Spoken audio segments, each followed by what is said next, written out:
നമസ്കാരം. ആനന്ദ് ഇന്റർനാഷണൽ ന്യൂസിലേക്ക് സ്വാഗതം. ഇന്നത്തെ പ്രധാന വാർത്തകളിലേക്ക്. റഷ്യൻ എണ്ണയ്ക്ക് യുഎസിന്റെ കടുത്ത ഉപരോധം. ഉക്രൈനെതിരെ യുദ്ധം അവസാനിപ്പിക്കാൻ റഷ്യയിൽ സമ്മർദ്ദം വർദ്ധിപ്പിക്കുന്നതിന്റെ ഭാഗമായി ട്രംപ് ഭരണകൂടം റഷ്യയിലെ ഏറ്റവും വലിയ എണ്ണ കമ്പനികളായ റോസ് നെഫ്റ്റിനും ലൂക്കോയിലിനും ഉപരോധം ഏർപ്പെടുത്തി. ഇന്ത്യക്ക് മേൽ ചുമത്തിയ 50% തീരുവയിൽ വൻ ഇളവ് ട്രംപ് പ്രഖ്യാപിച്ചേക്കുമെന്ന സൂചനകൾ. നിലവിലുള്ള തീരുവ 15 മുതൽ 16% വരെ ആയി കുറച്ചേക്കുമെന്നാണ് റിപ്പോർട്ട്. LNGയുടെ കൂടുതൽ ഇറക്കുമതിക്കായി യൂറോപ്യൻ യൂണിയൻ അതിന്റെ കാലാവസ്ഥാ മനുഷ്യാവകാശ നിയമങ്ങൾ പിൻവലിക്കണമെന്ന് US, ഖത്തർ രാജ്യങ്ങൾ. മെക്സിക്കോ ഉൾക്കടലിന്റെ തീരത്ത് വാതക കയറ്റുമതി കേന്ദ്രത്തിന് ട്രംപ് ഭരണകൂടം അംഗീകാരം നൽകിയതിന്റെ മറപിടിച്ചാണ് ഈ നിർദ്ദേശം. ചാൾസ് മൂന്നാമൻ രാജാവും റാണി കാമില്ലയും ചരിത്ര പ്രാധാന്യമുള്ള വത്തിക്കാൻ സന്ദർശനം ആരംഭിച്ചു. 6ാം നൂറ്റാണ്ടിലെ മതസംവിധാന മാറ്റത്തിന് ശേഷം ഒരു ബ്രിട്ടീഷ് രാജാവ് പോപ്പിനൊപ്പം പ്രാർത്ഥനയിൽ പങ്കെടുക്കുന്നത് ഇതാദ്യം. ആംഗ്ലോ സാക്സൺ കാലഘട്ടം മുതൽ നിലനിന്ന ഇംഗ്ലീഷ് രാജകീയ ബന്ധത്തിന്റെ പ്രതീകമായ റോയൽ കോൺഫറേറ്റർ പദവി ചാൾസ് രാജാവ് ഏറ്റുവാങ്ങും. ബൈഡൻ ഭരണകൂടത്തിന്റെ ഭരണകാലത്തും തന്റെ ആദ്യ ഭരണകാലത്തും നേരിട്ട അന്വേഷണങ്ങൾക്ക് ഒത്തുതീർപ്പായി സ്വന്തം നീതിന്യായ വകുപ്പിൽ നിന്നും $200 മില്യൺ നഷ്ടപരിഹാരമായി ആവശ്യപ്പെടാൻ നടപടിയെടുത്ത് പ്രസിഡന്റ് ഡൊണാൾഡ് ട്രംപ്. ഭോപ്പാലിൽ ദീപാവലി ആഘോഷത്തിനിടെ കാർബൈഡ് ഗൺ ഉപയോഗിച്ച് പടക്കം പൊട്ടിച്ച നിരവധി കുട്ടികൾക്ക് കണ്ണിന് ഗുരുതര പരിക്ക്. 14 പേർക്ക് കാഴ്ചശക്തി നഷ്ടപ്പെട്ടെന്ന് റിപ്പോർട്ട്.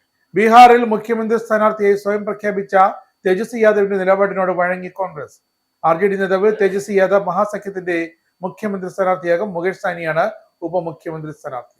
പേരാമ്പ്രയിൽ നടന്നത് പോലീസ് അതിക്രമമെന്നും പിന്നിൽ ഗൂഢാലോചന ഉണ്ടായെന്നുമുള്ള ആരോപണവുമായി ഷാഫി പറമ്പിൽ MP.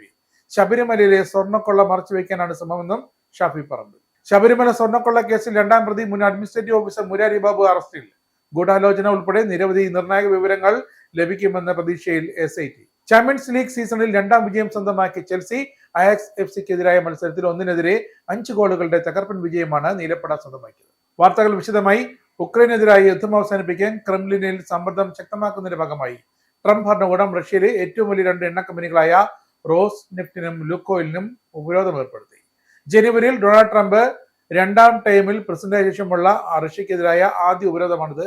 റഷ്യൻ യുദ്ധനീക്കത്തിന് ധനസഹായം നൽകുന്ന എണ്ണ വിൽപ്പനയിൽ നിന്നുള്ള പ്രധാന വരുമാനം ഇല്ലാതാക്കുകയാണ് ട്രംപിന്റെ ലക്ഷ്യം. യുദ്ധക്കുരുതി അവസാനിപ്പിക്കാനും ഉടനടി വെടിനിർത്തൽ സാധ്യമാക്കാനുമുള്ള സമയമായി എന്ന് റഷ്യക്കെതിരായ ഉപരോധങ്ങൾ പ്രഖ്യാപിച്ചുകൊണ്ട് US treasury secretary Scott Bessent പ്രസ്താവനയിൽ പറഞ്ഞു. ഈ അർത്ഥശൂന്യമായ യുദ്ധം അവസാനിപ്പിക്കാൻ പ്രസിഡന്റ് പുടിൻ വിസമ്മതിച്ച സാഹചര്യത്തിൽ ക്രെംലിന്റെ യുദ്ധതന്ത്രത്തിന് ധനസഹായം നൽകുന്ന റഷ്യയിലെ ഏറ്റവും വലിയ 2 എണ്ണ കമ്പനികൾക്ക് ട്രഷറി ഉപരോധം ഏർപ്പെടുത്തുകയാണെന്നും യുദ്ധം അവസാനിപ്പിക്കാനുള്ള ട്രംപിന്റെ ശ്രമത്തെ പിന്തുണയ്ക്കാൻ ആവശ്യമെങ്കിൽ കൂടുതൽ നടപടി ഉണ്ടാകുമെന്നും ബെസന്റ് ചൂണ്ടിക്കാട്ടി. ഉപരോധങ്ങളിൽ US-നൊപ്പം ചേരാനും അവ പാലിക്കാനും സഖ്യകക്ഷികളോടും ആവശ്യപ്പെടുന്നതായി സ്കോട്ട് ബെസന്റ് പറഞ്ഞു. ഇന്ത്യക്ക് മേൽ ചുമത്തിയ 50% തീരുവയിൽ വൻ ഇളവ് ട്രംപ് പ്രഖ്യാപിച്ചേക്കുമെന്ന് റിപ്പോർട്ടുകൾ വരുന്നു. നിലവിലുള്ള തീരുവ 15 മുതൽ 18% വരെയായി കുറച്ചേക്കുമെന്നാണ് റിപ്പോർട്ട്. ഊർജ്ജവും കൃഷിയും അടിസ്ഥാനമാക്കിയുള്ളതാണ് ഈ തീരുമാനം. പടിപടിയായി റഷ്യയിൽ നിന്നും ഇന്ത്യ എണ്ണ വാങ്ങുന്നത് കുറയ്ക്കുന്ന കാര്യം പരിഗണിക്കുമെന്നാണ് US-ന്റെ കണക്കുകൂട്ടൽ. ട്രംപിന്റെ അഹങ്കാരത്തിന്റെ കൊമ്പൊടിഞ്ഞു. ഒടിഞ്ഞു എന്നല്ല, മോദി ഒടിച്ചു എന്ന് വേണം പറയാൻ. മോദിക്ക് എന്താ നാവിറങ്ങിപ്പോയോ എന്നായിരുന്നു പ്രതിപക്ഷത്തിന്റെ ചോദ്യം. എന്നാൽ നിലാവ് കണ്ട് ഓരിയിടുന്ന നായ്ക്കൊപ്പം നിലാവ് ഓരിയിട്ട ചരിത്രമില്ല എന്ന് മോദി തെളിയിച്ചു. നിശബ്ദമായ യുദ്ധം തന്നെയാണ് മോദി ട്രംപിന്റെ നെറുകേടിനെതിരെ നടത്തിയത്. ഏറ്റവും നിശബ്ദമായി, എന്നാൽ ചെയ്യേണ്ട കാര്യങ്ങൾ അതിസൂക്ഷ്മമായി ജാഗ്രതയോടെ കണക്കുകൂട്ടി ചെയ്തു. അമേരിക്കൻ പ്രസിഡന്റ് ഡൊണാൾഡ് ട്രംപിന്റെ വ്യാപാര നയങ്ങൾ ലോകത്തെ പലതരത്തിൽ ദ്രോഹിച്ചുവെങ്കിലും അവയിൽ ഉണ്ടായിട്ടുള്ളതിൽ ഏറ്റവും വലിയ പരാജയം ഇന്ത്യയോടുള്ള സമീപനത്തിലൂടെയായിരുന്നു. ട്രംപ് നടപ്പാക്കിയ താരിഫ് വർധന അമേരിക്കൻ ഉൽപ്പന്നങ്ങളുടെ വിപണി നിലനിൽപ്പിനെ പോലും ബാധിച്ചു. എന്നാൽ അതേ സമയത്ത് ഇന്ത്യയുടെ പ്രധാനമന്ത്രി നരേന്ദ്രമോദി തന്റെ ആത്മവിശ്വാസത്തോടെയും ദീർഘവീക്ഷണത്തോടെയും ഇന്ത്യയുടെ സാമ്പത്തിക നില നിലനിർത്തി. ട്രംപിന്റെ ധിക്കാരത്തിന് മറുപടിയായി രാജ്യത്തിന്റെ സ്വാഭിമാനവും വ്യാപാര സ്വാതന്ത്ര്യവും കാത്തു സൂക്ഷിച്ചു. ഒടുവിൽ മുട്ടുമടക്കി മോദിക്ക് മുന്നിൽ അടിയറവ് പറഞ്ഞിരിക്കുകയാണ് ട്രംപ്. ദീർഘകാലമായി മുടങ്ങിക്കിടക്കുന്ന വ്യാപാര കരാറിലേക്ക് ഇന്ത്യയും അമേരിക്കയും അടുക്കുന്നതായി സൂചനകൾ അമേരിക്ക തന്നെ പുറത്തുവിട്ടു തുടങ്ങി. ഇന്ത്യക്കുമേൽ ചുമത്തിയ 50% തീരുവയിൽ വൻ ഇളവ് ട്രംപ് പ്രഖ്യാപിച്ചേക്കുമെന്നാണ് പുറത്തുവരുന്ന സൂചനകൾ. നിലവിലുള്ള 50% തീരുവ 15 മുതൽ 16% വരെയാക്കി കുറച്ചേക്കുമെന്ന് മിന്റ് റിപ്പോർട്ട് ചെയ്യുന്നുണ്ട്. ഊർജവും കൃഷിയും അടിസ്ഥാനപ്പെടുത്തിയാണ് കരാർ. പടിപടിയായി റഷ്യയിൽ നിന്ന് ഇന്ത്യ എണ്ണ വാങ്ങുന്നത് കുറയ്ക്കാൻ സാധ്യതയുണ്ട് എന്നും റിപ്പോർട്ടുകളുണ്ട്. ചൊവ്വാഴ്ച പ്രധാനമന്ത്രി നരേന്ദ്രമോദിയുമായി താൻ സംസാരിച്ചുവെന്ന് ട്രംപ് പറഞ്ഞിരുന്നു. പ്രധാനമായും വ്യാപാരത്തിൽ ശ്രദ്ധ കേന്ദ്രീകരിച്ചതായും അദ്ദേഹം വ്യക്തമാക്കിയിരുന്നു. റഷ്യയിൽ നിന്ന് എണ്ണ വാങ്ങുന്നത് ഇന്ത്യ പരിമിതപ്പെടുത്തുമെന്ന് പ്രധാനമന്ത്രി നരേന്ദ്രമോദി തനിക്ക് ഉറപ്പു തന്നുവെന്ന് ട്രംപ് വീണ്ടും ആവർത്തിച്ചു. ട്രംപുമായി സംസാരിച്ചുവെന്ന് നരേന്ദ്രമോദിയും അറിയിച്ചു. എന്നാൽ എന്താണ് ചർച്ച നടന്നത് എന്ന കാര്യം അദ്ദേഹം വ്യക്തമാക്കിയിരുന്നില്ല. ഫോൺ വിളിച്ച് ദീപാവലി ആശംസ നേർന്നതിന് ഡൊണാൾഡ് ട്രംപിന് നന്ദി എന്നായിരുന്നു മോദി എക്സിൽ കുറിച്ചത്. യുക്രൈൻ റഷ്യ യുദ്ധത്തിൽ റഷ്യയെ സഹായിക്കുന്ന തരത്തിൽ ഇന്ത്യ എണ്ണ വാങ്ങുന്നുവെന്ന് ആരോപിച്ചാണ് ട്രംപ് ഇന്ത്യക്കുമേൽ തീരുവ ചുമത്തിയത്. ട്രംപ് ഇന്ത്യക്കുമേൽ ഏർപ്പെടുത്തിയ കയറ്റുമതി താരിഫുകൾ, പ്രത്യേകിച്ച് സ്റ്റീൽ, അലൂമിനിയം, ടെക്നോളജി മേഖലകളിലെ നിയന്ത്രണങ്ങൾ ഇന്ത്യയുടെ വിപണിയെ തളർത്തുമെന്ന് അദ്ദേഹം കരുതിയിരുന്നു. പക്ഷേ മോദിയുടെ നയങ്ങൾ ഈ പ്രതിസന്ധിയെ വളർച്ചയാക്കി മാറ്റി. ഇന്ത്യൻ വ്യവസായങ്ങൾ ആഭ്യന്തര ഉൽപാദനത്തിലേക്ക് ശ്രദ്ധ തിരിക്കുകയും അമേരിക്കയെ ആശ്രയിക്കുന്നതിൽ നിന്ന് മാറി ഏഷ്യ, മിഡിൽ ഈസ്റ്റ്, യൂറോപ്പ് തുടങ്ങിയ പ്രദേശങ്ങളിലേക്കുള്ള വ്യാപാര ബന്ധങ്ങൾ ശക്തമാക്കുകയും ചെയ്തു. ട്രംപ് ഭരണകൂടത്തിന്റെ താരിഫ് വർധന നീതിയില്ലാത്തതും ഏകപക്ഷീയവുമായിരുന്നു. മോദി ഇന്ത്യയുടെ സ്വാതന്ത്ര്യ വിപണി സംരക്ഷിക്കുന്നതിൽ ഉറച്ച നിലപാടെടുത്തു. അമേരിക്കൻ സമ്മർദ്ദങ്ങൾക്കെതിരെ തല കുനിക്കാതെ അദ്ദേഹം ഇന്ത്യൻ കയറ്റുമതിക്കാർക്ക് പുതിയ മാർഗങ്ങൾ തുറന്നുകൊടുത്തു. ഡിജിറ്റൽ ഇന്ത്യയിലൂടെ ഇന്ത്യൻ ഉൽപ്പന്നങ്ങൾ ലോക വിപണിയിൽ കൂടുതൽ ശ്രദ്ധ പിടിച്ചുപറ്റി. ട്രംപ് സാമ്പത്തികമായി ഭീഷണിപ്പെടുത്തിയപ്പോൾ പോലും മോദി രാജ്യത്തിന്റെ ദിശയെയും പ്രതാപത്തെയും നഷ്ടപ്പെടുത്താതെ മുന്നോട്ട് പോയി. ഇന്ത്യയുടെ വിപണി വളർച്ചയെയും വിദേശ നിക്ഷേപങ്ങളിലുണ്ടായ വർധനയും ട്രംപിന്റെ നയങ്ങളെ പരാജയപ്പെടുത്തിയെന്ന് വേണം പറയാൻ. ട്രംപ് ചിന്തിച്ച പോലെ ഇന്ത്യ മുട്ടുമടക്കിയില്ല, പകരം ആത്മവിശ്വാസത്തോടെ മുന്നോട്ട് നീങ്ങി. ഇന്ത്യയുടെ താല്പര്യങ്ങൾ ആദ്യം എന്ന മോദിയുടെ തത്വം രാജ്യത്തിന്റെ നയതന്ത്ര മേഖലയിൽ ശക്തമായ സന്ദേശമായി മാറി. ട്രംപിന്റെ അഹങ്കാര നയങ്ങൾ ആഗോളതലത്തിൽ അമേരിക്കയുടെ വിശ്വാസ്യത നഷ്ടപ്പെടുത്തിയപ്പോൾ മോദിയുടെ സമത്വ നയം ഇന്ത്യയെ പുതിയ സാമ്പത്തിക ശക്തിയായി ലോകത്തിനു മുന്നിൽ അവതരിപ്പിച്ചു. ട്രംപിന്റെ പരാജയം വെറും താരിഫ് വിഷയത്തിൽ മാത്രമല്ല, അദ്ദേഹം കാണിച്ച അനാചാര രാഷ്ട്രീയ സമീപനത്തിലും കൂടിയാണ്. ഇന്ത്യയുടെ വളർച്ചയും ആഗോളതലത്തിൽ നേടിയ സ്ഥാനവും അദ്ദേഹം മനസ്സിലാക്കാൻ ശ്രമിച്ചില്ല എന്ന് വേണം കരുതാൻ. അതേസമയം മോദി ഇന്ത്യയെ സ്വയം പര്യാപ്തമായ സാമ്പത്തിക ശക്തിയാക്കി മാറ്റാനുള്ള ദൗത്യത്തിൽ ഉറച്ചു നിന്നു. ഇന്ത്യൻ സാങ്കേതിക വിദ്യ, കൃഷി, പ്രതിരോധം, വ്യവസായം തുടങ്ങി എല്ലാ മേഖലകളിലും ട്രംപിന്റെ തടസ്സങ്ങൾ പോലും വളർച്ചയുടെ ചാലക ശക്തിയാക്കി മോദി മാറ്റി. ഇന്നത്തെ സാഹചര്യത്തിൽ ഇന്ത്യയുടെ നയം ലോകം പഠിക്കേണ്ടതാണ്. ട്രംപിന്റെ വ്യാപാര യുദ്ധങ്ങൾ അമേരിക്കയുടെ തന്നെ ഉൽപാദനവും കയറ്റുമതിയും തകർത്തപ്പോൾ മോദിയുടെ നയം ഏഷ്യൻ സാമ്പത്തിക മേഖലയിൽ ഇന്ത്യയെ മുഖ്യ സ്ഥാനത്തേക്ക് കൊണ്ടുപോയി. ട്രംപ് കരുതിയിരുന്നത് ഇന്ത്യയെ സാമ്പത്തികമായി ഒറ്റപ്പെടുത്താമെന്നതാണ്. എന്നാൽ മോദി ആ വെല്ലുവിളിയെ ആത്മവിശ്വാസത്തോടെ സ്വീകരിച്ച് ലോക വ്യാപാര തന്ത്രങ്ങൾ പയറ്റി. ട്രംപ് പ്രതിസന്ധി സൃഷ്ടിച്ചപ്പോൾ മോദി അവസരങ്ങൾ കണ്ടെത്തി. അതുകൊണ്ടാണ് ഇന്നത്തെ ലോകം ഇന്ത്യയെ ബഹുമാനത്തോടെയും അമേരിക്കയെ സംശയത്തോടെയും കാണുന്നത്. ചുരുക്കത്തിൽ ട്രംപ് പരാജയപ്പെട്ടു, മോദി വിജയിച്ചു. അത് ചരിത്രം തന്നെ രേഖപ്പെടുത്തുന്ന ഒരു സത്യമായി മാറാൻ പോകും. ദ്രവീകൃത പ്രകൃതിവാതകം LNGയുടെ കൂടുതൽ ഇറക്കുമതി യൂറോപ്യൻ മേഖലയിൽ അനുവദിക്കുന്നതിനായി യൂറോപ്യൻ യൂണിയൻ അതിന്റെ കാലാവസ്ഥ മനുഷ്യാവകാശ നിയമങ്ങൾ പിൻവലിക്കണമെന്ന് ആവശ്യപ്പെട്ട് US-ഉം ഖത്തറും കത്ത് നൽകി. മെക്സിക്കോ ഉൾക്കടലിന്റെ തീരത്ത് വാതക കയറ്റുമതി കേന്ദ്രത്തിന് ട്രംപ് ഭരണകൂടം അനുവാദം നൽകിയതിന്റെ പിന്നാലെയാണ് ഈ നിർദ്ദേശം. കോർപ്പറേറ്റ് സുസ്ഥിരത ഡ്യൂ ഡിലിജൻസ് ഡയറക്റ്റീവ് എന്നറിയപ്പെടുന്ന പുതിയ നിയമങ്ങൾ യൂറോപ്യൻ യൂണിയൻ പൂർണ്ണമായും റദ്ദാക്കുകയോ ഗണ്യമായി കുറയ്ക്കുകയോ ചെയ്യണമെന്ന് കത്തിൽ പറയുന്നുണ്ട്. വരുന്ന ആഴ്ചയിൽ യൂറോപ്യൻ യൂണിയൻ നിയമസഭാംഗങ്ങൾ ചർച്ച ചെയ്യാൻ പോകുന്ന ഈ നിയമത്തിൽ 27 രാജ്യങ്ങളുടെ കൂട്ടായ്മയിലേക്കുള്ള ഗ്യാസ് കയറ്റുമതിക്കാർ തങ്ങളുടെ മനുഷ്യാവകാശങ്ങൾ സംരക്ഷിക്കുന്നെന്ന് ഉറപ്പാക്കണമെന്ന് ആവശ്യപ്പെടുന്നുണ്ട്. അല്ലെങ്കിൽ അവർ കനത്ത പിഴ ചുമത്തേണ്ടി വരുമെന്നും യൂറോപ്യൻ യൂണിയൻ നിർദ്ദേശിക്കുന്നുണ്ട്. യൂറോപ്യൻ യൂണിയന്റെ പുതിയ നിയമങ്ങൾ യൂറോപ്യൻ സമ്പദ് വ്യവസ്ഥയ്ക്ക് കാര്യമായ അസ്തിത്വ ഭീഷണി ഉയർത്തുമെന്നാണ് US-ന്റെയും ഖത്തറിന്റെയും നിലപാട്. ചാൾസ് മൂന്നാമൻ രാജാവും റാണി കമില്ലയും ചരിത്ര പ്രാധാന്യമുള്ള വത്തിക്കാൻ സന്ദർശനത്തിനായി റോമിലെത്തി. 6-ാം നൂറ്റാണ്ടിലെ മതസംവിധാന മാറ്റത്തിന് ശേഷം ഒരു ബ്രിട്ടീഷ് രാജാവ് വത്തിക്കാൻ പോപ്പിനൊപ്പം പ്രാർത്ഥനയിൽ പങ്കെടുക്കുന്നത് ഇതാദ്യമാണ്. പോപ്പ് ലിയോയുമായുള്ള കൂടിക്കാഴ്ച ക്രിസ്ത്യൻ മതങ്ങളായ ആംഗ്ലിക്കൻ സഭയും കത്തോലിക്കൻ സഭയും തമ്മിലുള്ള ഐക്യത്തിന്റെയും സൗഹൃദത്തിന്റെയും പ്രതീകമാകുമെന്നും വിഭജനവും കലഹവും പ്രോത്സാഹിപ്പിക്കുന്നതിനെതിരായ പ്രതിരോധമായി ഈ ഐക്യം തുടരുമെന്നുമാണ് രാജാവിന്റെ വക്താവ് പ്രസ്താവനയിൽ പറഞ്ഞത്. വത്തിക്കാനിൽ പ്രസിദ്ധമായ സിസ്റ്റീൻ ചാപ്പലിൽ രാജാവും പോപ്പും ചേർന്ന് പ്രാർത്ഥനയിൽ പങ്കെടുക്കും. കത്തോലിക്ക പുരോഹിതരും ആംഗ്ലിക്കൻ മതപണ്ഡിതരും വത്തിക്കാൻ കൊയറും രാജകീയ കൊയറും ചേർന്ന് പങ്കെടുക്കുന്ന ഈ ആരാധനാ സമ്മേളനം ഇരു സഭകളുടെയും സൗഹൃദ ബന്ധം കൂടുതൽ ശക്തിപ്പെടുത്തും. മറ്റൊരു ചടങ്ങിൽ രാജാവ് ആംഗ്ലോ സക്സൺ കാലഘട്ടം മുതൽ നിലനിന്ന ഇംഗ്ലീഷ് രാജകീയ ബന്ധത്തിന്റെ പ്രതീകമായ റോയൽ കോൺഫെഡറേറ്റർ പദവി ഏറ്റുവാങ്ങും. ഈ സന്ദർശനം UK-യും കത്തോലിക്ക സഭയും തമ്മിലുള്ള ആത്മീയവും നയതന്ത്രപരവുമായ ബന്ധങ്ങൾ കൂടുതൽ ഉറപ്പിക്കുന്നതിൽ നിർണായകമാകുമെന്ന് വിദേശകാര്യ മന്ത്രാലയം വ്യക്തമാക്കി. ബ്രെക്സിറ്റും ചെലവ് ചുരുക്കലും മൂലം UK ഇതുവരെ ഉണ്ടായ പ്രതീക്ഷിച്ചതിലും വലിയ സാമ്പത്തിക തിരിച്ചടിയാണ് അടുത്ത മാസത്തെ ബജറ്റിൽ കടുത്ത നടപടിക്കായി തന്നെ നിർബന്ധിതരാക്കുന്നതെന്ന് ചാൻസലർ റൈച്ചൽ റീവ്സ്. തന്റെ നികുതി ചെലവ് തീരുമാനങ്ങളുടെ ചട്ടക്കൂടിലേക്ക് ബ്രെക്സിറ്റിനെ കൊണ്ടുവരാനുള്ള ശ്രമത്തിൽ യൂറോപ്യൻ യൂണിയൻ വിടുന്നതിന് മുമ്പുള്ള കണക്ക് ഇപ്പോഴത്തേക്കാൾ അതിനാശകരമാകുമെന്നും ചാൻസലർ പറഞ്ഞു. വരാനിരിക്കുന്നത് നിർണായക ബജറ്റാക്കുമെന്നും ട്രഷറിയുടെ സ്വതന്ത്ര നിരീക്ഷണ ഏജൻസിയായ ഓഫീസ് ഫോർ ബജറ്റ് റെസ്പോൺസിബിലിറ്റിയുടെ വളർച്ചാ പ്രവചനങ്ങളിൽ കുത്തനെയുള്ള വീഴ്ച വരുത്താൻ അത് സാധ്യതയുണ്ടെന്നും ചാൻസലർ സൂചന നൽകിയിട്ടുണ്ട്. വ്യാഴാഴ്ച ന്യൂസിലൻഡിൽ ഏകദേശം 1 ലക്ഷത്തോളം നഴ്സുമാരും അധ്യാപകരും പൊതുമേഖലാ ജീവനക്കാരും ജോലി ഉപേക്ഷിച്ച് മെഗാ പണിമുടക്ക് നടത്തി.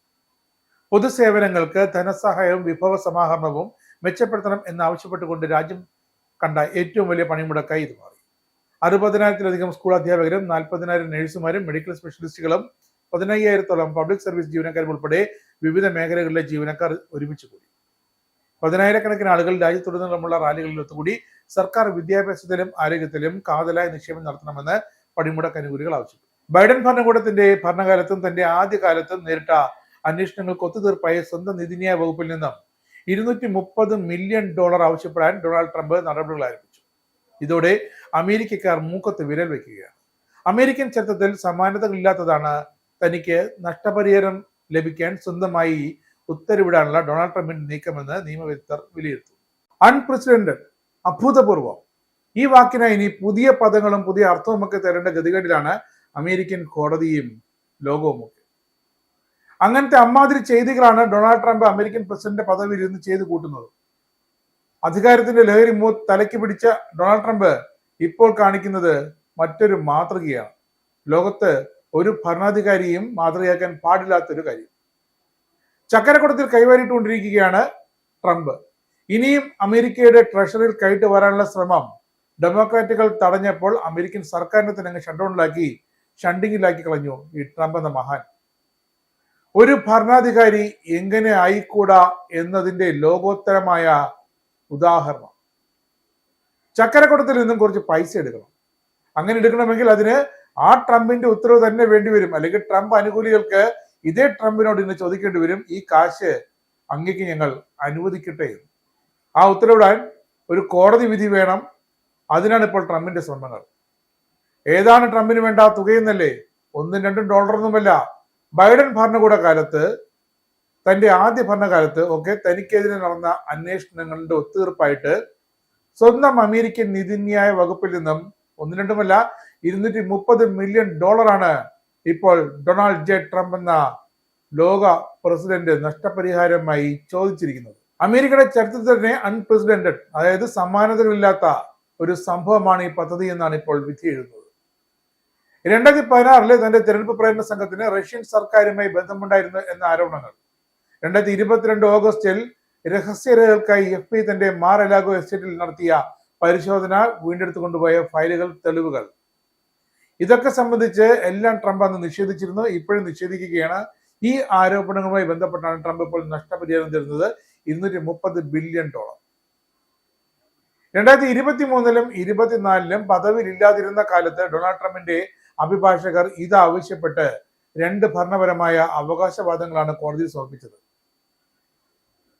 ഇങ്ങനെ ഈ തുകയ്ക്ക് അനുവാദം നൽകണമെങ്കിൽ ട്രംപിനെയോ അദ്ദേഹത്തിന്റെ അനുയായികളെയോ പ്രതിനിധീകരിച്ചിരുന്ന വകുപ്പിലെ ഉന്നത ഉദ്യോഗസ്ഥരുടെ, നീതിന്യായ വകുപ്പിലെ ഉന്നത ഉദ്യോഗസ്ഥരുടെ അനുമതി വേണം. അങ്ങനെ അനുമതി നൽകാനും വാദിയായ ട്രംപ് തന്നെ തീരുമാനമെടുക്കണം അന്തിമമായിട്ടെന്നതാണ് ഇപ്പോൾ നീതിന്യായ വകുപ്പിനെയും കോടതിയും ഒക്കെ കുഴയ്ക്കുന്നത്. ട്രംപ് പറഞ്ഞെന്താണ്? ഈ വാർത്തയിൽ തനിക്ക് സജീവമായതും തനിക്ക് അനുകൂല വിധി കിട്ടാൻ സാധ്യതയുള്ളതുമായ ഒരു കേസുണ്ട്. പക്ഷേ ഒരു പ്രസിഡന്റ് എന്ന നിലയിൽ നോക്കുമ്പോൾ ഞാൻ സ്വയം എനിക്കെതിരെ തന്നെയാണ് കേസ് കൊടുത്തത്. എങ്ങനെയുണ്ടല്ലോ, എന്നിട്ട് പൊട്ടിച്ചിരിക്കുകയാണ് ട്രംപ്. അതെങ്ങനെ തീർപ്പാക്കുമെന്ന് തനിക്കറിയില്ല. നഷ്ടപരിഹാരം അനുവദിച്ചാലും തനിക്കത് എവിടെ നിന്നും ലഭിക്കും, ആര് നൽകുമെന്നതിലും തനിക്കൊരു വ്യക്തതയുമില്ല. ആരെങ്കിലും ഒന്ന് പറഞ്ഞു തരണമെന്നാണ് ട്രംപ് പറഞ്ഞത്. ആരോടാണ്? മാധ്യമ പ്രവർത്തകരോട്. തീരുമാനം തന്നെ മേശയ്ക്ക് കുറുകെ പോകുമെന്ന് ട്രംപ് പറയുന്നുണ്ട്. ട്രംപിന്റെ അടുത്ത പരാമർശം വീണ്ടും രസകരമാണ്. തീരുമാനമെടുക്കുന്നത് ഞാനാണ്, ആ തീരുമാനം തന്റെ മേശയ്ക്ക് കുറുകെ പോകേണ്ടി വരുമെന്ന് നിങ്ങൾക്കറിയാമോ? എന്തായാലും ഇത് രസകരം തന്നെയാണ്. എനിക്ക് തന്നെ പണം നൽകുന്ന തീരുമാനമെടുക്കേണ്ട വിചിത്രമായ സാഹചര്യം. എന്തായാലും ഈ പണം തനിക്ക് വേണ്ട തന്റെ പോക്കറ്റിലേക്ക് വയ്ക്കില്ല, ചില സ്ഥാപനങ്ങൾക്ക് താൻ സഹായധനമായി നൽകുമെന്നൊക്കെയാണ് ട്രംപ് ഇപ്പോൾ പറയുന്നത്. എന്തായാലും ആ പണം വാങ്ങിയെടുത്തിരിക്കുമെന്ന് ട്രംപിന്റെ ഒരു പിടിവാശിയുണ്ട്. എത്ര തുക നഷ്ടപരിഹാരം ലഭിക്കണമെന്ന് വാദി തന്നെ തീരുമാനിക്കുകയും വാദി തന്നെ അതിന് അംഗീകാരം നൽകുകയും വാദി തന്നെ അത് എഴുതിയെടുക്കുകയും ചെയ്യുന്ന ഈയൊരു അൺപ്രസിഡന്റഡ് ആയിട്ടുള്ള ഒരു നടപടി അമേരിക്കയിലല്ലാതെ മറ്റൊരിടത്തും കാണുകയുമില്ല. ഇത്തരത്തിലുള്ള ഒരു തീർപ്പ് കിട്ടാൻ ട്രംപിന്റെ അനുകൂലികളായ ഡെപ്യൂട്ടി അറ്റോർണി ജനറൽ അല്ലെങ്കിൽ അസോസിയേറ്റ് അറ്റോർണി ജനറൽ അംഗീകാരം വേണം. ഇവരാകട്ടെ ട്രംപിന്റെ മുൻകാലത്തെ നിയമസംഘത്തിലെ അംഗങ്ങൾ തന്നെയാണ്. അതുകൊണ്ട് തന്നെ 2 കേസുകളിലും അന്ന് ട്രംപ് കുറ്റം നിഷേധിച്ചതും അതേ കേസിൽ അന്ന് ട്രംപിന് വേണ്ടി വാദിച്ചവർ ഇപ്പോൾ ആ കേസ് തീർപ്പാക്കാനായിട്ട് ട്രംപിന് നഷ്ടപരിഹാരം നൽകാൻ ഉത്തരവിടാൻ തീരുമാനിക്കുന്നതുമൊക്കെ അമേരിക്കയിൽ മാത്രം നടക്കുന്ന കാര്യം. എന്തായാലും 2024 രണ്ടാം തിരഞ്ഞെടുപ്പ് കഴിഞ്ഞപ്പോൾ നിലവിലുള്ള നിയമപ്രകാരം ഡൊണാൾഡ് ട്രംപിനെതിരെയുള്ള അമേരിക്കൻ പ്രസിഡന്റിനെതിരെയുള്ള മുൻപത്തെ കേസുകളൊക്കെ തുടരാനാകില്ലെന്ന് നീതിന്യായ വകുപ്പ് തീരുമാനമെടുത്തിരുന്നു. അതിന്റെ അടിസ്ഥാനത്തിൽ കേസുകൾ പിൻവലിച്ചു. അതുകൊണ്ടും ട്രംപിന് അരിശം തീരുന്നില്ല. ഇതേ ഉദ്യോഗസ്ഥരെ ഉപയോഗിച്ച്, ഇതേ അറ്റോർണി ജനറലിനെ ഉപയോഗിച്ച് ട്രംപ് $230 മില്യൺ ഇപ്പോൾ തനിക്ക് നഷ്ടപരിഹാര നിലയിൽ സ്വന്തം എക്സിക്യൂട്ടീവ് ഉത്തരവിറക്കി എഴുതിയെടുക്കാൻ പോകുന്നു. നോക്കിംഗ് പ്രതിഷേധങ്ങളിൽ അമേരിക്കൻ പ്രസിഡന്റ് ഡൊണാൾഡ് ട്രംപിനെ പരിഹസിച്ച് ഇറാൻ പരമോന്നത നേതാവ് അയത്തുള്ള അലി ഖമേനി. അമേരിക്ക നടത്തിയ വ്യോമാക്രമണങ്ങളിൽ ഇറാന്റെ ആണവ കേന്ദ്രങ്ങൾ നശിപ്പിക്കപ്പെട്ടുവെന്ന പ്രസിഡന്റ് ട്രംപിന്റെ അവകാശവാദങ്ങൾ പരിഹാസത്തോടെയാണ് ഖമേനി തള്ളിയത്. പിന്നാലെ ആണവ വിഷയത്തിൽ ഇനി ചർച്ചയ്ക്കുള്ള ട്രംപിന്റെ ക്ഷണം ഖമേനി നിരസിക്കുകയും ചെയ്തു. US നിന്നും ഇസ്രയേലിൽ നിന്നും കിട്ടിയതൊന്നും പോരെ എന്ന് ഡൊണാൾഡ് ട്രംപ് അങ്ങോട്ട് ചോദിക്കുമ്പോൾ തിരിച്ച് പരിഹസിക്കുകയാണ് ഇറാന്റെ പരമോന്നത നേതാവായ അയത്തുള്ള അലി ഖമേനി. ആരെയാണ്? ഡൊണാൾഡ് ട്രംപിനെയാണ് പരിഹസിക്കുന്നത്. അമേരിക്ക നടത്തിയ ആക്രമണങ്ങളിൽ ഇറാന്റെ ആണവ കേന്ദ്രങ്ങൾ നശിപ്പിക്കപ്പെട്ടു എന്ന ട്രംപിന്റെ വാദഗതിയും ഖമേനി തള്ളിയിരിക്കുന്നു. പിന്നാലെ ആണവ വിഷയത്തിൽ ഇനി അങ്ങോട്ടുള്ള ഒരു ചർച്ചയ്ക്കും ട്രംപിന്റെ സഹായം വേണ്ട, ട്രംപുമായി ഒരു ചർച്ചയ്ക്കേ ഇല്ലെന്ന് ഇപ്പോൾ ഇറാൻ തീരുമാനിച്ചിരിക്കുന്നു. അമേരിക്ക ഉണ്ടാക്കുന്ന കരാറൊക്കെ ഇറാന് പുറത്തു നടപ്പോൾ ഖമേനിയുടെ നിലപാട്. നോക്കിംഗ് പ്രതിഷേധങ്ങൾ ചൂണ്ടിക്കാട്ടിയാണ് ഇപ്പോൾ ഖമേനിയുടെ ഏറ്റവും ഒടുവിലത്തെ ട്രംപിനെതിരായ പരിഹാസം. ട്രംപിന് കഴിവുണ്ടെങ്കിൽ ആദ്യം ആ സമരങ്ങൾ അവസാനിക്കട്ടെ. ഓരോ ശനിയാഴ്ചയും അമേരിക്കയിൽ ഇറങ്ങേറുന്ന നോക്കിംഗ് പ്രതിഷേധ റാലികൾ ഇനിയൊരു തുടർ സംഭവമായി മാറുമെന്നാണ് ഖമേനി പറയുന്നത്. ട്രംപിന് കഴിവുണ്ടെങ്കിൽ ആദ്യം സമരക്കര ശാന്തമാക്കട്ടെ, എന്നിട്ട് മറ്റു രാജ്യങ്ങളുടെ കാര്യങ്ങളിൽ ഇടപെടാമെന്നാണ് ഇപ്പോൾ ഖമേനി പറയുന്നത്. ട്രംപിന്റെ സ്വപ്നം മാത്രമാണ് ആക്രമണങ്ങളിൽ ഇറാന്റെ ആണവ കേന്ദ്രങ്ങൾ തകർന്നെന്നും ആണവ പദ്ധതികൾ അട്ടിമറിക്കപ്പെട്ടതെന്നും. ഒരു രാജ്യത്തിന് തങ്ങളുടെ ആണവ വ്യവസായം എന്താകണമെന്നും എങ്ങനെയാണെന്നും എന്ത് ചെയ്യണമെന്നും തീരുമാനിക്കാനുള്ള പരമാധികാരവും അവകാശവുമുണ്ട്. അത് വേണ്ടെന്ന് പറയാൻ ട്രംപിന് എന്ത് അവകാശമെന്നാണ് ഖമേനി ചോദിക്കുന്നത്. അമേരിക്കയ്ക്ക് ഖമേനി വക വലുതെന്തോ വരാനിരിക്കുന്നു എന്ന സൂചനയുണ്ട്. അമേരിക്കയ്ക്ക് മാത്രമല്ല, ഇസ്രായേലിനും എന്തോ വലുത് ഇറാനിൽ നിന്നും വരാനിരിക്കുന്നുണ്ട്. അതുകൊണ്ട് തന്നെയാണ് ഇപ്പോൾ ഖമേനി രണ്ടും കൽപ്പിച്ച് ട്രംപിനെ പരിഹസിച്ച് രംഗത്തിറങ്ങിയത്. ഇറാന്റെ പ്രധാന ആണവ കേന്ദ്രങ്ങളിൽ ബോംബുകൾ വർഷിച്ചതോടെ അവ പൂർണ്ണമായും പ്രവർത്തനരഹിതമായെന്ന് ട്രംപ് കഴിഞ്ഞ ആഴ്ചയും വീരവാദം പറഞ്ഞിരുന്നു. ഇതിന് ചുട്ട മറുപടിയായിട്ടാണ് ഖമേനിയുടെ കഴിഞ്ഞ ദിവസത്തെ മറുപടി. ജൂണിൽ ഇറാനും US 5 വട്ടം ആണവ വിരുദ്ധ സമാധാന ചർച്ചകൾ പൂർത്തിയാക്കിയിരുന്നു. അതിനുശേഷമാണ് അമേരിക്ക നൽകിയ ഉറപ്പുകളെല്ലാം ചതിയാണെന്ന് മനസ്സിലാക്കിയ ഇറാന് മുന്നിലേക്ക് US-ന്റെയും ഇസ്രായേലിന്റെയും വ്യോമാക്രമണം വന്നത്. ഈ ആക്രമണത്തിൽ അമേരിക്കൻ ബോംബർ വിമാനങ്ങൾ ഇറാനിലെ എല്ലാ ആണവ കേന്ദ്രങ്ങളും ബോംബിട്ട് നശിപ്പിച്ചെന്നായിരുന്നു ട്രംപിന്റെ അന്നത്തെ അവകാശവാദം. ഇപ്പോഴും ട്രംപ് പറയുന്നത് അതുതന്നെയാണ്. ഖമേനി പറയുന്നത് അങ്ങനെ ഒരു സംഭവമേ ഇല്ല, ഞങ്ങളുടെ ആണവ പദ്ധതികൾ വളരെ കൃത്യമായി മുറ പോലെ നടക്കുന്നുണ്ട്, ഞങ്ങളുടെ രാജ്യത്ത് ഒരു അരക്ഷിതാവസ്ഥയുമില്ല, ആണവ കേന്ദ്രങ്ങൾ തകർത്തതിൽ രാജ്യത്ത് മലിനീകരണവുമില്ല, ജനങ്ങൾക്ക് ജീവന് ഭീഷണിയോ ഒന്നുമില്ലെന്നും ഖമേനി വ്യക്തമാക്കുന്നുണ്ട്. ഇപ്പോൾ വന്ന റിപ്പോർട്ട് പ്രകാരം 7 ദശലക്ഷം ജനങ്ങൾ നിരവധി അമേരിക്കൻ സംസ്ഥാനങ്ങളിലായി ട്രംപ് എന്ന വ്യക്തിക്കെതിരെ പ്രതിഷേധിക്കുന്നുണ്ടെന്നാണ് ഖമേനി കളിയാക്കിയത്. നിങ്ങൾക്ക് ശരിക്കും കഴിവുണ്ടെങ്കിൽ അവരെ, സ്വന്തം ആൾക്കാരെ ശാന്തരാക്കാൻ ശ്രമിക്കണം. മറ്റു രാജ്യങ്ങളുടെ കാര്യത്തിൽ പിന്നീട് ഇടപെടാം, അതുവരെ മറ്റു രാജ്യങ്ങളുടെ കാര്യത്തിൽ ഇടപെടരുതെന്നാണ് ഖമേനി എക്സിൽ പറഞ്ഞത്. സാൻ ഫ്രാൻസിസ്കോയിലും ന്യൂയോർക്കിലും ലോസ് ആഞ്ചലസും ഉൾപ്പെടെ നിരവധി US സ്റ്റേറ്റുകളിൽ ട്രംപിനെതിരെ നടക്കുന്ന നോക്കിംഗ് പ്രതിഷേധങ്ങളുടെ സജീവ ചിത്രങ്ങളും ഖമേനി എക്സിൽ കുറിച്ചിട്ടുണ്ട്. അപ്പോൾ ഡൊണാൾഡ് ട്രംപിനെതിരെ വീണ്ടും അതിശക്തനായ ഒരു എതിരാളിയായി അയത്തുള്ള അലി ഖൊമേനി എന്ന ഇറാന്റെ പരമോന്നത നേതാവ് ഉയർന്നു വരികയാണ്. അമേരിക്കയിൽ രാജാക്കന്മാരില്ല, അധികാരം ജനങ്ങളുടേതാണെന്ന മുദ്രാവാക്യം ഉയർത്തിയാണ് കഴിഞ്ഞ ശനിയാഴ്ച ദശലക്ഷക്കണക്കിന് അമേരിക്കക്കാർ നിരത്തുകളിലിറങ്ങിയത്. അടുത്ത ശനിയാഴ്ചയ്ക്ക് വേണ്ടി അവർ കാത്തിരിക്കുകയാണ്. കാരണം ഒരാഴ്ചത്തെ ഇടവേള കൊടുത്തു. വീണ്ടും ഉണ്ടാകും ശനിയും ഞായറുമായി അമേരിക്കയിലെ അവധി ദിവസങ്ങളിൽ ജനങ്ങളുടെ നിരത്തിലിറങ്ങൽ. എന്തായാലും ചെറു പട്ടണങ്ങളിലും ഗ്രാമങ്ങളിലും വരെ ഇപ്പോഴും ട്രംപ് വിരുദ്ധ പ്രഖ്യാപനങ്ങൾ, പ്രക്ഷോഭങ്ങൾ, മുദ്രാവാക്യങ്ങളൊക്കെ ഉയരുകയാണ്.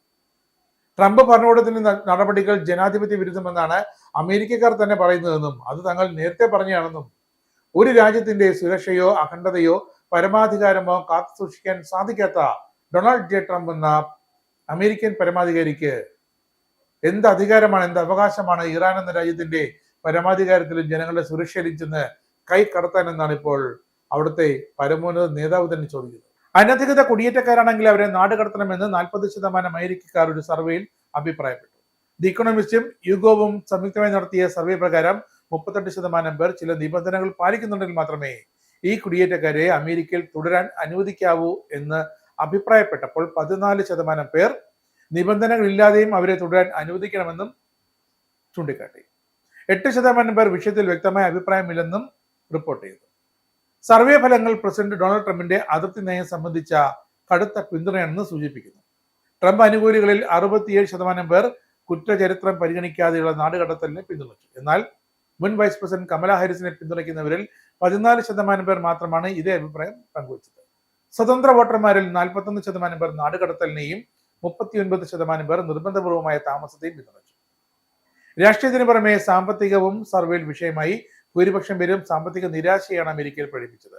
15% പേർ മാത്രമാണ് കഴിഞ്ഞ വർഷത്തേക്കാൾ തങ്ങൾ സാമ്പത്തികമായി മെച്ചപ്പെട്ടതായി പറഞ്ഞത്. ഇനി പൗണ്ട്, യൂറോ, ഡോളർ, രൂപ ഇന്നത്തെ വിനിമയ നിരക്ക്: ഒരു പൗണ്ട് 117.35 ഇന്ത്യൻ രൂപ, ഒരു US ഡോളർ 87.93 ഇന്ത്യൻ രൂപ, ഒരു യൂറോ 101.95 ഇന്ത്യൻ രൂപ, ഒരു പൗണ്ട് 1.33 US ഡോളർ, ഒരു കനഡിയൻ ഡോളർ 62.85 ഇന്ത്യൻ രൂപ. ഇനിയൊരു ഇടവേള ശേഷം വാർത്തകൾ.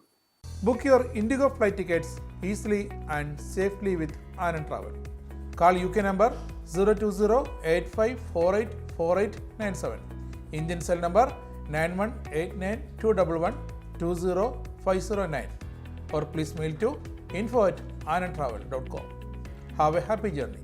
വീണ്ടും വാർത്തകളിലേക്ക്. National highlights. ദീപാവലി ആഘോഷത്തിനിടെ കാർബൈഡ് ഗൺ ഉപയോഗിച്ച് പടക്കം പൊട്ടിച്ച നിരവധി കുട്ടികൾക്ക് കണ്ണിന് ഗുരുതര പരിക്കുന്ന റിപ്പോർട്ട്. ഇതിൽ 14 പേർക്ക് മധ്യപ്രദേശിൽ കാഴ്ചശക്തി പൂർണ്ണമായും നഷ്ടപ്പെട്ടെന്നാണ് ഏറ്റവും പുതിയ റിപ്പോർട്ട്. മധ്യപ്രദേശിലെ വിഷിത ജില്ലയിൽ സർക്കാർ നിരോധിച്ച തോക്ക് ചന്തയിൽ നിന്നും വാങ്ങി ഉപയോഗിച്ച കുട്ടികൾക്കാണ് ഈ ഗുരുതരമായ പരിക്ക് പറ്റിയിരിക്കുന്നത്. 3 ദിവസത്തിനുള്ളിൽ 122 കുട്ടികളാണ് സമാന സംഭവങ്ങളിൽ ആശുപത്രിയിൽ ചികിത്സ തേടിയെത്തിയത്. 180 രൂപയും 200 രൂപയും നൽകിയാണ് പലരും കുട്ടികൾക്ക് കളിക്കാവുന്ന കളിപ്പാട്ടം എന്ന നിലയിൽ കാർബൈഡ് ഗൺ വാങ്ങിയത്. എന്നാൽ ബോംബ് പൊട്ടുന്നത് പോലെയാണ് ഗൺ പൊട്ടിയതെന്ന് റിപ്പോർട്ടിൽ പറയുന്നു. സംഭവത്തിന് പിന്നാലെ അനധികൃതമായി കാർബൈഡ് ഗൺ വിറ്റ കച്ചവടക്കാരെ 6 പേരെ പോലീസ് അറസ്റ്റ് ചെയ്തു. ഭോപ്പാൽ, ഇൻഡോർ, ജബൽപൂർ, ഗ്വാളിയർ എന്നിവിടങ്ങളിലെ ആശുപത്രികളിലെ നേത്രരോഗ വിദഗ്ധർ ഏതാണ്ട് നിറഞ്ഞ അവസ്ഥയിലാണ്. കാർബൈഡ് ഗൺ കളിപ്പാട്ടമല്ലെന്നും സ്ഫോടക സ്വഭാവമുള്ള അപകടകരമായ വസ്തുവാണെന്നും പോലീസ് മുന്നറിയിപ്പ് നൽകിയിട്ടുണ്ട്. ബീഹാറിൽ മഹാസഖ്യത്തിൽ വ്യക്തമായൊരു ധാരണയില്ലാതെ ആശയക്കുഴപ്പം തുടരുകയാണ്. എന്നാൽ മുഖ്യമന്ത്രി സ്ഥാനാർത്ഥിയെ സ്വയം പ്രഖ്യാപിച്ച തേജസ്വി യാദവിന്റെ നിലപാടിനോട് ഒടുവിൽ കോൺഗ്രസ് വഴങ്ങി. ബീഹാറിൽ RJD നേതാവ് തേജസ്വി യാദവ് ആകും മുഖ്യമന്ത്രി സ്ഥാനാർത്ഥി. മുകേഷ് സാഹ്നിയാണ് ഉപമുഖ്യമന്ത്രി സ്ഥാനാർത്ഥി. രാജസ്ഥാൻ മുൻ മുഖ്യമന്ത്രിയും കോൺഗ്രസിന്റെ മുതിർന്ന നേതാവുമായ അശോക് ഗെഹ്ലോട്ടാണ് ഈ പ്രഖ്യാപനം നടത്തിയത്. മഹാസഖ്യത്തിന്റെ മുഖം താനാണെന്ന തരത്തിലുള്ള തേജസ്വി യാദവിന്റെ പ്രസ്താവന മുന്നണിയിൽ അതൃപ്തി ഉണ്ടാക്കിയിരുന്നു. എന്നാൽ ബീഹാർ തെരഞ്ഞെടുപ്പ് സംബന്ധിച്ച് മുന്നണിയിലുള്ള പ്രശ്നങ്ങൾ പരിഹരിച്ച് മുന്നോട്ട് പോകാനാണ് കോൺഗ്രസിന്റെ തീരുമാനം. വ്യാഴാഴ്ച പുലർച്ചെ ഡൽഹിയിൽ ബീഹാറിൽ നിന്നുള്ള 4 ഗുണ്ടകളെ പോലീസ് വെടിവെച്ച് കൊന്നു.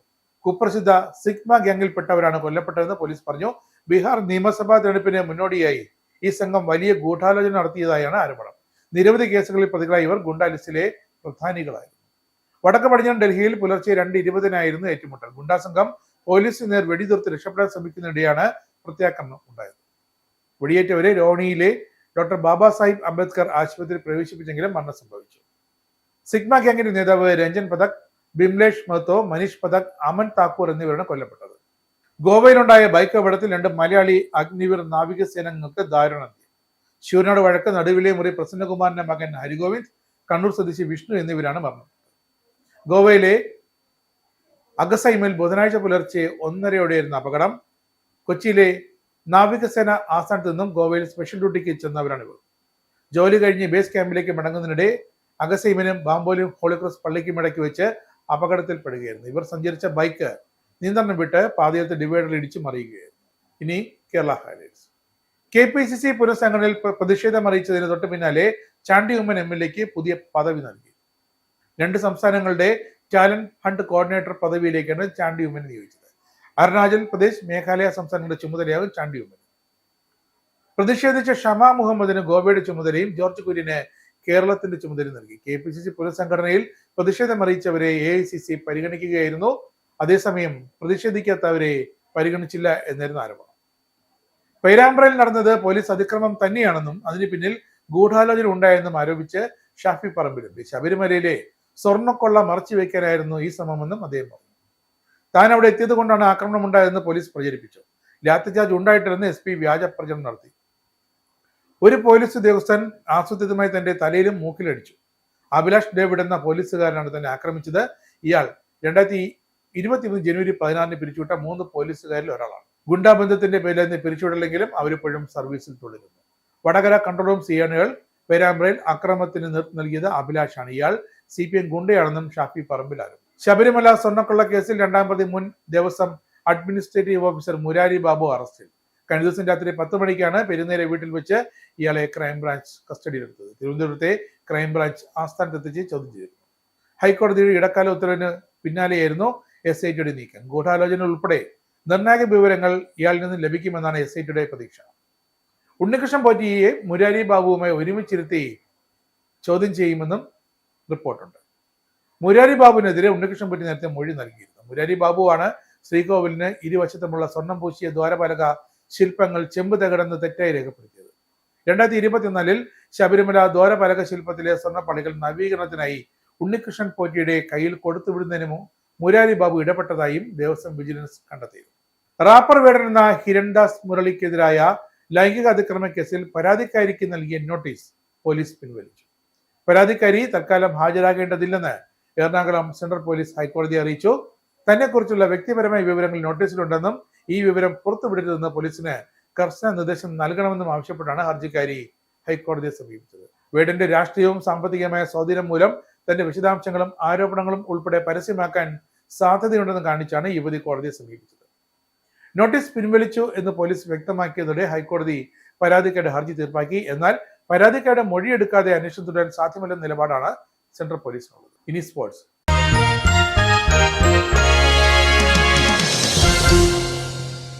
ചാമ്പ്യൻസ് ലീഗ് സീസണിൽ 2ാം വിജയം സ്വന്തമാക്കി ചെൽസി.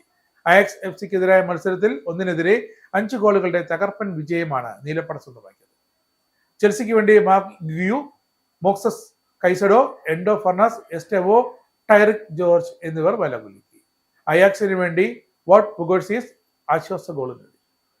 റഷ്യൻ എണ്ണയ്ക്ക് US-ന്റെ കടുത്ത ഉപരോധം. ഉക്രൈനെതിരായ യുദ്ധം അവസാനിപ്പിക്കാൻ റഷ്യയിൽ സമ്മർദ്ദം വർദ്ധിപ്പിക്കുന്നതിന്റെ ഭാഗമായി ട്രംപ് ഭരണകൂടം റഷ്യയിലെ ഏറ്റവും വലിയ എണ്ണ കമ്പനികളായ റോസ് നെഫ്റ്റിനും ലൂക്കോയിലിനും ഉപരോധം ഏർപ്പെടുത്തി. ഇന്ത്യക്ക് മേൽ ചുമത്തിയ 50% തീരുവയിൽ വൻ ഇളവ് ട്രംപ് പ്രഖ്യാപിച്ചേക്കുമെന്ന സൂചനകൾ. നിലവിലുള്ള തീരുവ 15 മുതൽ 16% വരെ ആയി കുറച്ചേക്കുമെന്നാണ് റിപ്പോർട്ട്.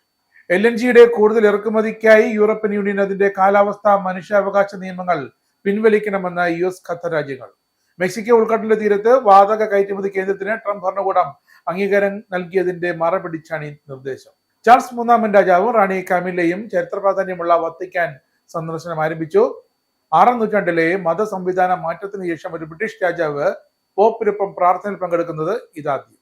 ആംഗ്ലോ സാക്സൺ കാലഘട്ടം മുതൽ നിലനിന്ന ഇംഗ്ലീഷ് രാജകീയ ബന്ധത്തിന്റെ പ്രതീകമായ റോയൽ കോൺഫ്രൈറ്റർ പദവി ചാൾസ് രാജാവ് ഏറ്റുവാങ്ങും. ബൈഡൻ ഭരണകൂടത്തിന്റെ ഭരണകാലത്തും തന്റെ ആദ്യ ഭരണകാലത്തും നേരിട്ട അന്വേഷണങ്ങൾക്ക് ഒത്തുതീർപ്പായി സ്വന്തം നീതിന്യായ വകുപ്പിൽ നിന്നും $200 മില്യൺ നഷ്ടപരിഹാരമായി ആവശ്യപ്പെടാൻ നടപടിയെടുത്ത് പ്രസിഡന്റ് ഡൊണാൾഡ് ട്രംപ്.